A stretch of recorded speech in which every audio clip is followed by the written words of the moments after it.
On October 8th, 2009, the Jamison family vanished without a trace. The family consisted of Bobby Jamison, his wife Cheryl Lynn, and their 6-year-old daughter, Madison. At the time, the Jamisons were living on a lakefront property in Oklahoma, but they had made the decision to leave everything behind and start over somewhere new. That morning, the family set out on what was supposed to be a simple trip. They traveled roughly 30 miles from their home to a remote, rural area in Oklahoma.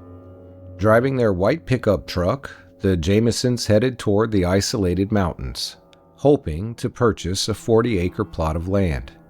But they never returned.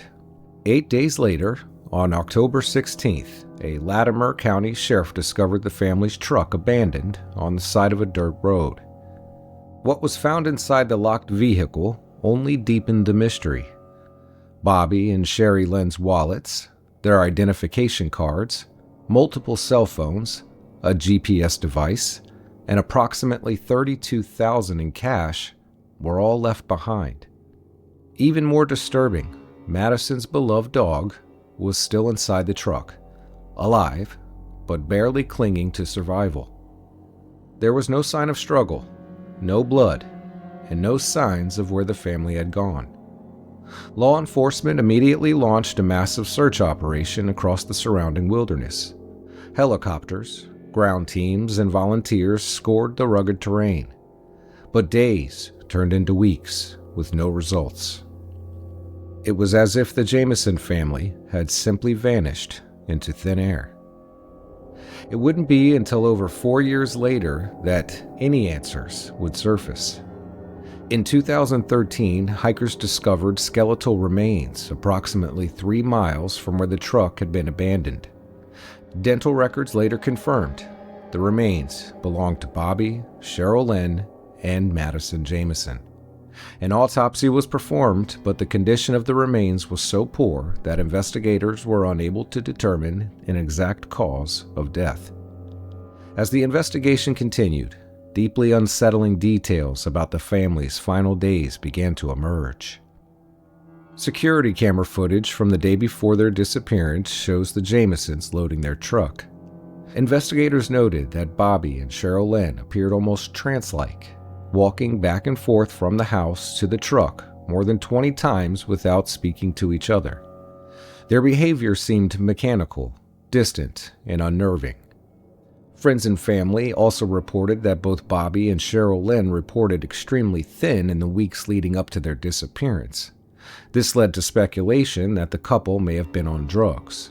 However, despite these suspicions, police found no drugs or drug paraphernalia in their home, either at the time of their disappearance or in the months prior.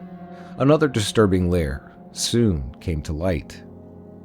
The Jamisons had reportedly become increasingly paranoid. They told friends and family members that they believed their home was haunted and claimed they were seeing spirits. Bobby even spoke to a local pastor asking if it was possible to obtain special ammunition to shoot the entities he believed were tormenting his family. Both Bobby and Cheryl Lynn had struggled with depression for much of their lives, and Cheryl Lynn had also been diagnosed with bipolar disorder, raising further questions about their mental state during those final days. Inside the abandoned truck, investigators also discovered a photograph on Bobby's cell phone. The image showed 6-year-old Madison standing alone in the mountains. It's believed to be the last photo ever taken of her. What makes this photo especially disturbing is Madison's expression. Family members insist that neither Bobby nor Cheryl Lynn could have taken the picture. Madison isn't looking towards the camera, and she appears visibly frightened, almost terrified, as if something or someone off camera had captured her attention. To this day, no one knows what truly happened to the Jamison family. Theories range from the family becoming lost in the wilderness to abduction, cult involvement, ritual sacrifice, cartel violence, or even a murder-suicide. But despite years of investigation, speculation, and debate, the truth remains elusive. More than 16 years later, the Jamison family mystery still stands frozen in time, an unanswered question haunting the mountains of Oklahoma.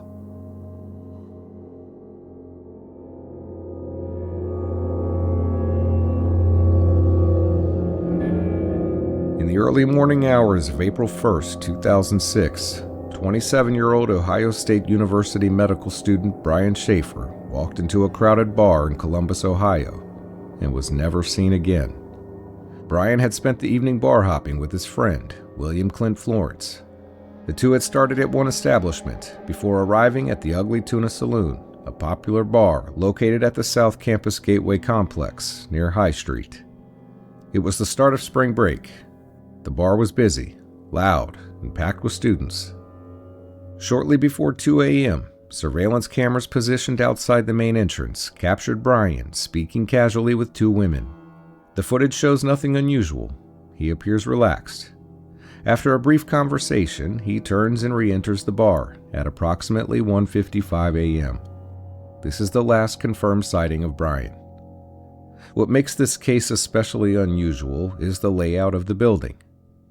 The Ugly Tuna's access points were monitored by security cameras. Investigators reviewed hours of footage from that entrance and the surrounding businesses.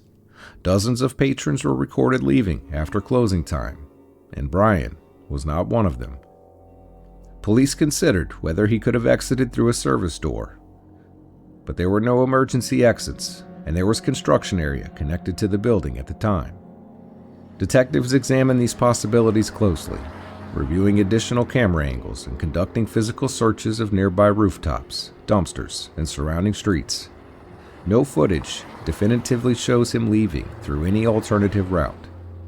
Inside the bar, no altercation was reported. Employees and patrons were interviewed extensively. None reported seeing Brian after he walked back inside. His friend, Clint Florence, said they became separated before closing time and assumed Brian left with other acquaintances. Investigators also interviewed Meredith Reed, a friend Brian had spoken to that evening. She and Florence both took polygraph examinations and reportedly passed. Florence later declined to take an additional polygraph requested by investigators. Police have stated that he was not considered a suspect, but acknowledged inconsistencies in earlier statements. At the time of his disappearance, Brian had recently experienced significant personal stress. His mother had died from cancer just weeks earlier. His father, Randy Schaefer, publicly stated that Brian was struggling with grief, but did not believe he would voluntarily disappear. Brian was close to finishing medical school. He had plans to vacation in Miami with friends the following week. His car was found parked near his apartment. His cell phone initially rang when called by friends and family in the days after he vanished, but then later went straight to voicemail. Months later, one explained ping registered on the network, though it did not provide investigators with usable location data. Law enforcement explored multiple theories: accidental death, foul play inside the bar, abduction, voluntarily disappearing, or a fall into a concealed construction void. Cadaver dogs were used. The nearby river was searched. Construction zones were examined, including areas that were later demolished. No remains were ever discovered. In 2009, Brian's father Randy was killed in a freak accident during a windstorm when a tree limb struck him. The development further deepened the tragedy surrounding the case, leaving Brian's brother Derek as the remaining immediate family member continuing to seek answers. Over the years, speculation has grown online. Some believe Brian slipped out through a staff exit and encountered violence somewhere else. Others suggest he intentionally left to start over, though there has been no financial activity, passport usage, or confirmed sightings to support that theory. Serial crime theories have also circulated, but investigators have not connected his disappearance to any known offender. The most persistent question remains: how does someone enter a bar, be captured on camera, and never appear to exit? Columbus police have maintained the case remains open. Advances in digital enhancement have allowed portions of the original surveillance footage to be re-examined. but no breakthrough has emerged. There is no confirmed crime scene, no body, no verified sighting beyond 1:55 a.m., only a timestamp and a gap in footage that has resisted explanation for nearly 2 decades.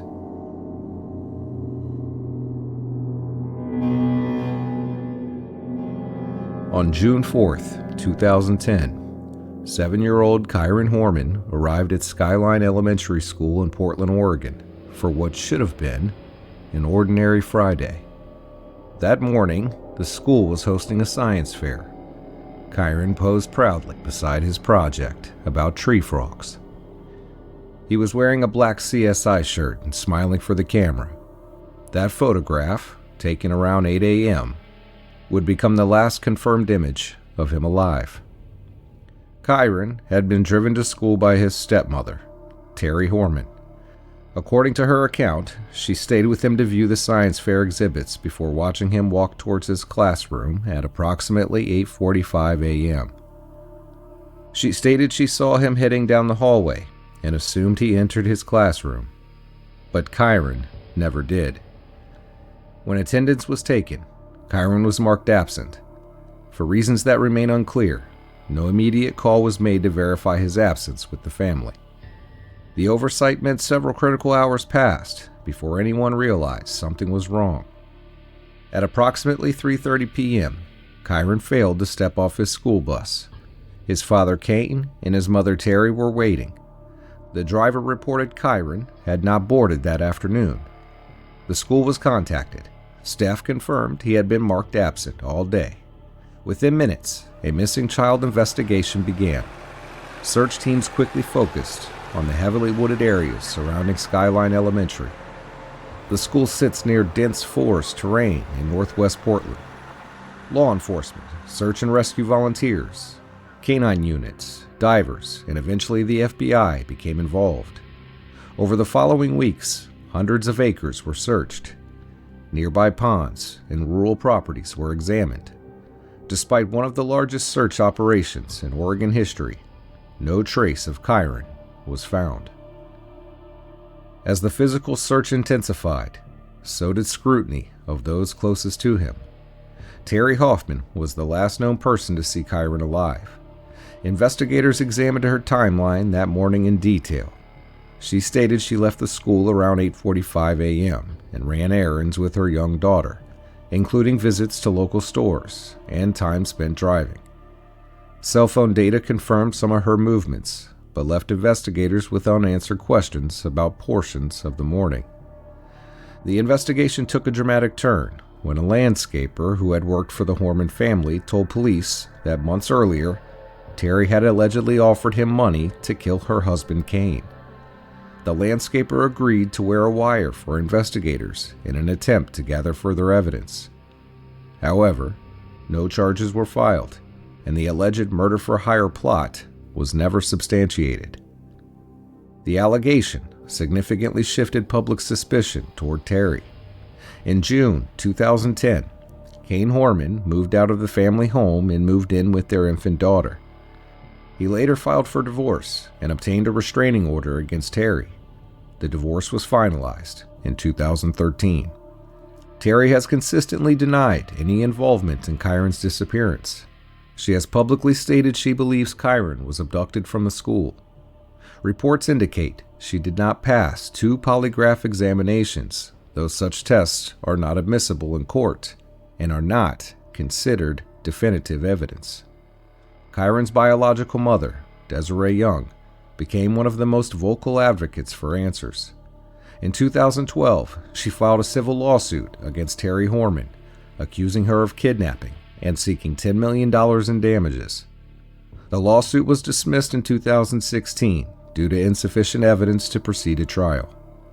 Over the years, investigators have followed thousands of tips. Age-progressed images have been released to show what Kyron might look like as he grows older. The case remains active with their local county sheriff's office.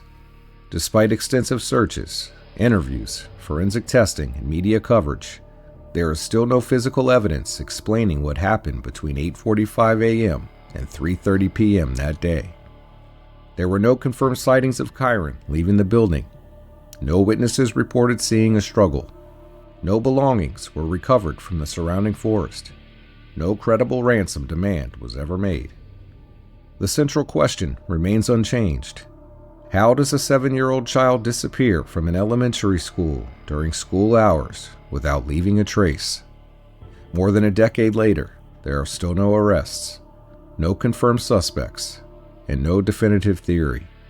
Only a timeline with a gap that has never been filled.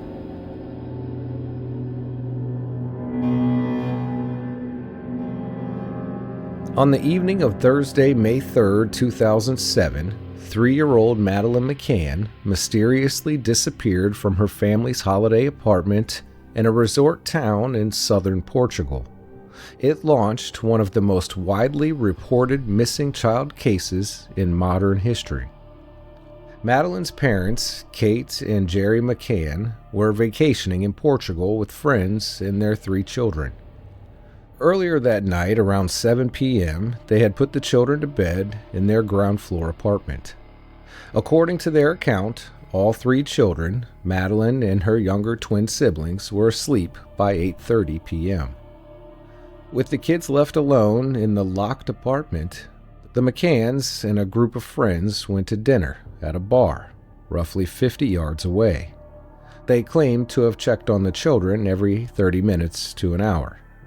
At around 9:05 p.m., Jerry made one of those checks and said all of the children were asleep and the apartment door appeared secure. At 9:30 p.m., a friend in the group, Dr. Matthew Oldfield, also checked on the children. He later said that although the McCann's bedroom door was slightly ajar, he heard no sounds and did not look far enough into the room to see whether Madeleine was in her bed. It wasn't until 10 p.m. that Kate returned to the apartment and realized something was terribly wrong. She noticed the children's bedroom door was open wider than earlier, the window shutter and curtains wide open, and Madeleine was gone. Horrified, Kate ran back to the bar, screaming that her daughter had been taken. Resort staff and guests began searching through the night, and by 10:30 p.m., the official missing child protocol had been activated. Police, hotel workers, and tourists combed the surrounding streets, beaches, and wooded areas throughout the night. But early in the case, critical mistakes by Portuguese authorities undermined the investigation. The McCann's apartment was not immediately treated as a crime scene, allowing dozens of people, including resort guests and staff, to enter and potentially contaminate evidence. Portuguese police soon turned their attention to the McCanns themselves, doubting key elements of their account and believing it implausible that the couple would leave 3 young children alone. Some investigators speculated a tragic accident had occurred and the parents staged an abduction. The McCanns were officially named formal suspects. Despite the pressure and scrutiny, the McCanns were never charged. After nearly a year of investigation, they were allowed to return to the United Kingdom in September 2007. And in July 2008, Portugal's Attorney General closed the formal investigation and removed them as suspects. In 2013, the BBC's Crime Watch program aired a full reconstruction of the night and released updated EFID images of a man seen on the night Madeleine vanished. Irish tourist Mary and Martin Smith reported seeing a man carrying a child matching Madeleine's description around 10 p.m., roughly 500 yards from the McCann's apartment. The man, they said, didn't look like a tourist and seemed uncomfortable carrying the child. Scotland Yard later suggested that Madeleine may have been taken during what was believed to be a burglary gone wrong, but no definitive suspect has ever been identified. Despite thousands of leads over the years and renewed investigations in both Portugal and the UK, no confirmed trace of Madeleine McCann has ever been found. Nearly 2 decades on, her disappearance remains open. Her parents continue to hold hope that maybe one day she'll be found.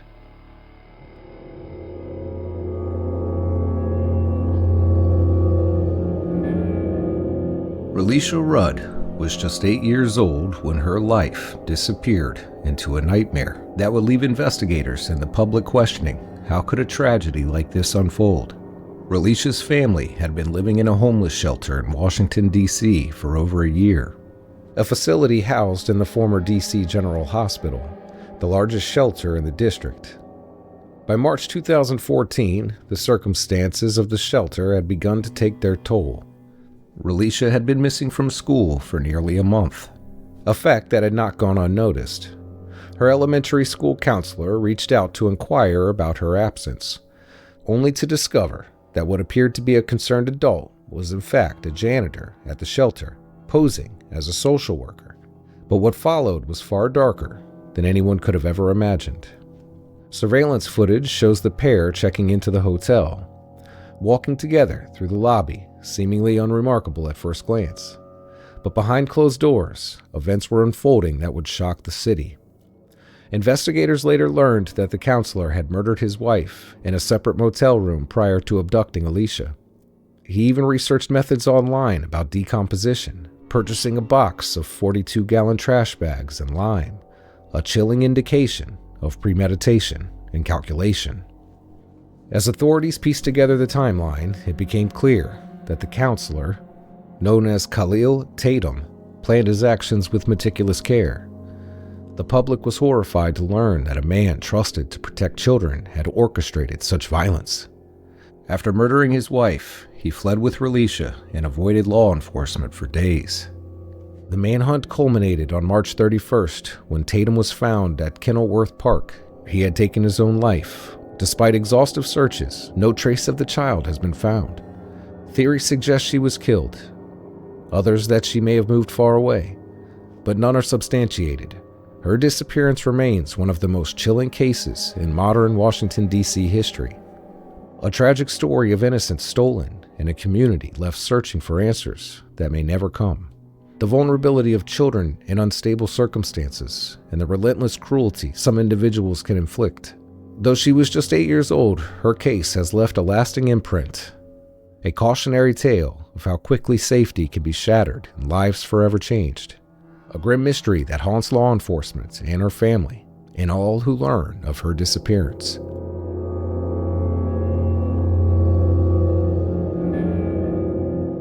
On September 14, 2007, 14-year-old Andrew left home in Doncaster, England, under circumstances that would plunge his family into a mystery that has never been solved.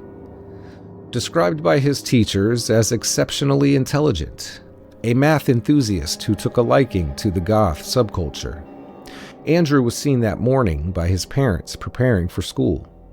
What happened next defied explanation. Instead of walking to school, Andrew returned to the house, knowing his parents had already left for work. Once inside, he changed out of his school uniform, emptied his savings account, and purchased a one-way train ticket to London, notably refusing to buy a return ticket. CCTV footage later recorded Andrew boarding a train and later entering London King's Cross station at around 11:20 a.m. This was more than 150 miles away from his home. It was the last confirmed sighting of him alive. Interestingly, the footage shows Andrew playing on his PSP handheld game console throughout his journey. Yet investigators later discovered that he did not bring his PSP charger with him, a curious detail suggesting he might not have expected a prolonged trip. Family members were left baffled. There were no obvious reasons why Andrew would flee to London, no discovered plans for a new life, and no communication explaining why he had left. Despite an extensive search, including television, radio, and online campaigns, and the family's attempts to lure him back by depositing money into his bank account, which remains untouched. There have been no confirmed sightings or signs of Andrew since that day. The mystery deepened when an amateur reviewer noted a reflection of a man in the glass of the CCTV footage. Someone who appeared to be observing. Some believe this may indicate Andrew was meeting someone at King's Cross, but no evidence has linked that individual to the case. Perhaps most perplexing of all is what happened several years later. A man claimed to have information about Andrew's disappearance and visited a police station, only to be told to return the next day, which he never did. That lead, like so many others, vanished without resolution. To this day, Andrew's disappearance remains open, a haunting unanswered question for his family and the community.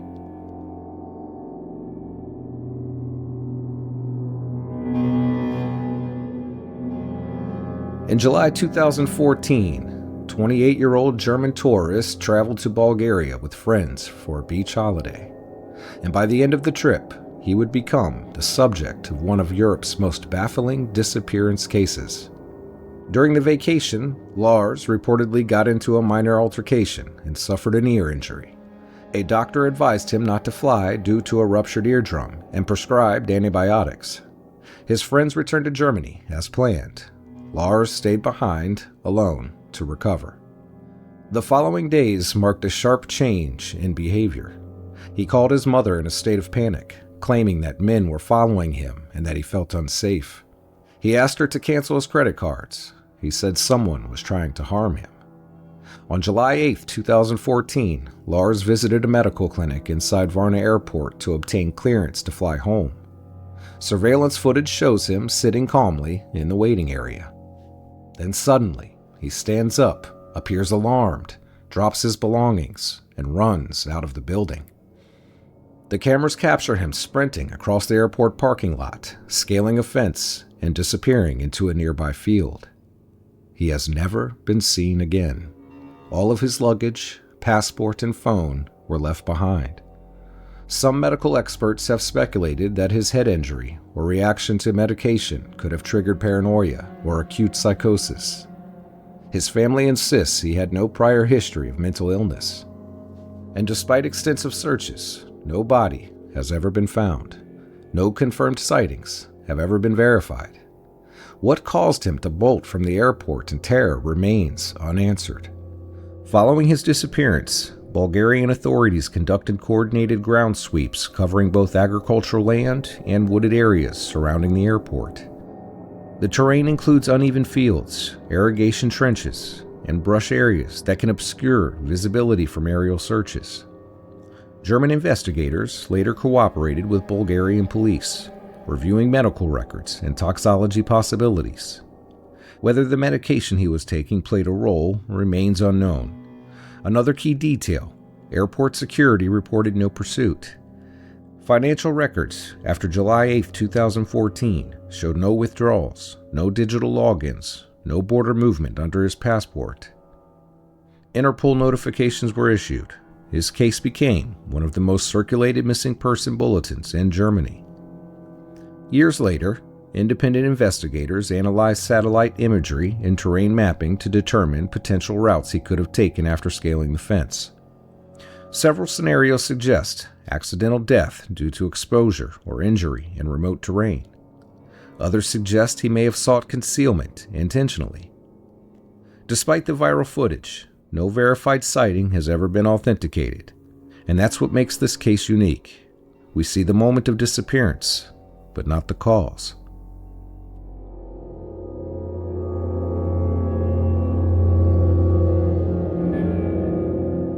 In the quiet suburbs of a large township on the northern edge of Kuala Lumpur, a warm Malaysian evening on August 20th, 2007 should have been like any other for 8-year-old Nurin.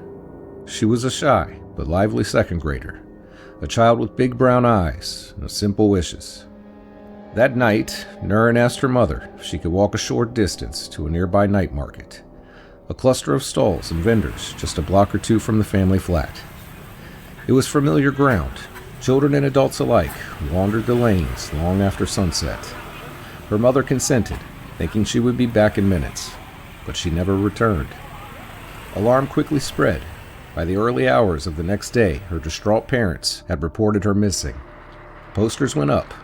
Shelters and officers joined the search, and police began combing CCTV footage from around the night market. What they found was chilling.